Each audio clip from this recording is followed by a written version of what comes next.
விஞ்ஞான வளர்ச்சி என்கிறது ஒரு மனிதனுடைய வாழ்வை மேலும் மேலும் கொண்டு போறதுக்காகத்தான் விஞ்ஞானிகள் பலவிதமான கண்டுபிடிக்கிறாங்க. அதன் மூலமாக மனித வாழ்க்கை மிகவும் எளிமையாயிட்டு இருக்கணும். அதுதான் விஞ்ஞானிகளுடைய முதன்மையான விஷயம்.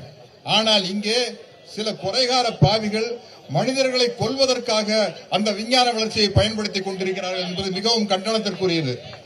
அதுவும் காசாவில் நடந்து கொண்டிருக்கும் படுகொலை என்பது பார்க்கவே சகிக்க முடியலைங்க. எப்படி அந்த மனிதாபிமானத்தோடு அவங்க போய் மேல அந்த குண்டு போடுறாங்க, அந்த குழந்தைகள் சாகிறதை எல்லாம் பார்க்கும்போது இந்த காசாவின் ஒரு தாக்குதல் நடத்தவன் எப்படி நிம்மதியா படுத்து தூங்குவான்? அவனுக்கு மனிதாபிமானமே இல்லையா? குரங்கிலிருந்து மனிதன் பிறந்தான்னு சொல்றாங்க. இவனுங்க எல்லாம் முழுசா மனுஷன் ஆகல, ஒரு ஆஃப் வேல் அப்படியே நின்னுட்டாங்க. அதனால்தான் அந்த புத்தி இருக்குது. இதை உலக நாடுகள் தடுத்து நிறுத்த வேண்டும், ஐநா சபை முடிவெடுக்க வேண்டும். ஒவ்வொரு முறையும் ஒரு இனத்தின் விடுதலைக்காக போராடும் போது இது மாதிரிதான் இனப்படுகொலை நடக்கிறது. இப்படித்தான் இலங்கையிலே தமிழ் ஈழம் மலர வேண்டும் என்பதற்காக பாடுபட்ட நம்ம தமிழ் ஈழ சகோதரர்கள் கொடூரமாக கொல்லப்பட்டார்கள். போராளிகள் மட்டுமல்ல, அப்பாவி மக்களும் கொல்லப்பட்டார்கள். இங்கும் அப்படித்தான் போர் என்ற பெயரில் மொத்த இனத்தையும் அழிப்பதற்கு இஸ்ரேல் திட்டமிட்டுக் கொண்டிருக்கிறது. அதற்கு அமெரிக்கா துணை போய் கொண்டிருக்கிறது. எல்லாரும் நினைக்கலாம், சென்னையில் ஒரு கூட்டம் நடத்தினா அது உடனே நின்றுமா அந்த போர் அப்படின்னு. நிற்கும். ஏனென்றால் இன்றைக்கு இருக்கிற சோசியல் மீடியால நம்ம உலகத்தில் நடக்கிற அநீதிகளுக்காக எந்த ஒரு மூலையில் குரல் கொடுத்தாலும் அது உலகம் முழுக்க போய் சேர்ந்துடும். இன்னைக்கு ஒண்ணு இல்ல, அமெரிக்கால ஒரு பட்டாளத்தில் பணிபுரிகிற ஒரு பெண், இன்னொரு ஆண், அவர்கள் அமெரிக்கா அவங்களுக்கு ஏவுகணைகளும் ஆயுதங்களும் கொடுக்க கூடாது என்று கைது செய்யும் போது தனியாக ஒரு பெண்ணும் தனியாக ஒரு ஆணும் அந்த அமெரிக்க படையிலே வேலை செய்வர்கள் உறக்க குரல் கொடுத்திருக்கிறார்கள், எதை பற்றியும் கவலைப்படாமல்.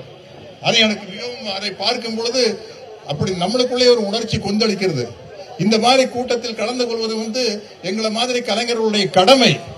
இங்க இருக்கும் தலைவர்களுக்கும் அங்க இருக்கும் தோழர்களுக்கும் என்னுடைய மனமார்ந்த நன்றியை தெரிவித்துக் கொள்கிறேன். ஏன்னா சினிமால நடிக்கிறோம், நானும் தம்பி பிரகாஷ்ராஜ் நடிக்கிறோம், வெற்றிமாறன், அவரு அமீர் எல்லாரும் நடிக்கிறோம்.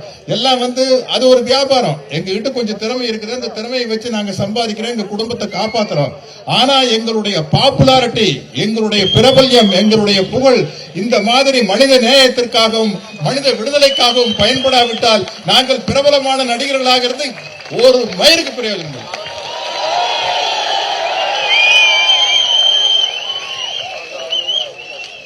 ஏன்னா இங்க தலைவர்கள் போராடுறாங்க, அவங்களுக்கெல்லாம் சிறைச்சாலை என்பது சர்வசாதாரணமாயிடுச்சு. தம்பி திருமுருகன் காந்திக்கெல்லாம் அது ஒரு சாதாரண விஷயம்.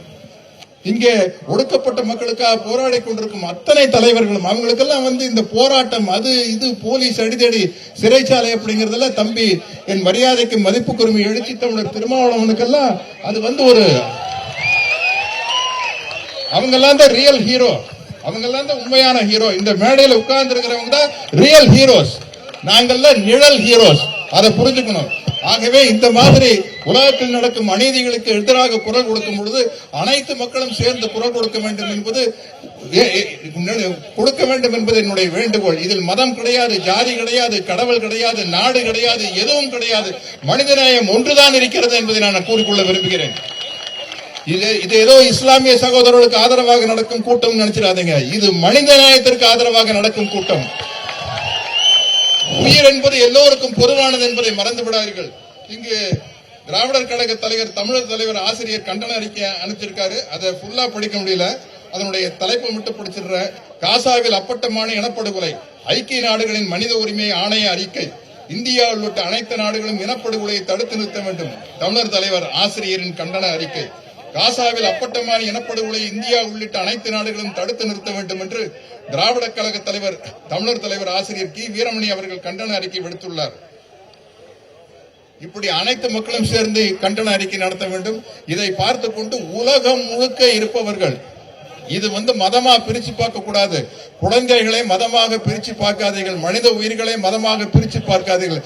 உலகத்தில் இருக்கும் அத்தனை மதத்தை சேர்ந்தவர்களும், இசத்தை சேர்ந்தவர்களும், நாட்டை சேர்ந்தவர்களும், கட்சியை சேர்ந்தவர்களும் இந்த இனப்படுகொலையை தடுத்து நிற்பதற்காக உரத்த அளவில் குரல் கொடுக்க வேண்டும். குரல் கொடுத்து இந்த இனப்படுகொலையை தடுத்து நிறுத்த வேண்டும் என்று உங்களில் ஒருவனாக வேண்டி விடைபெறுகிறேன். நன்றி, வணக்கம்.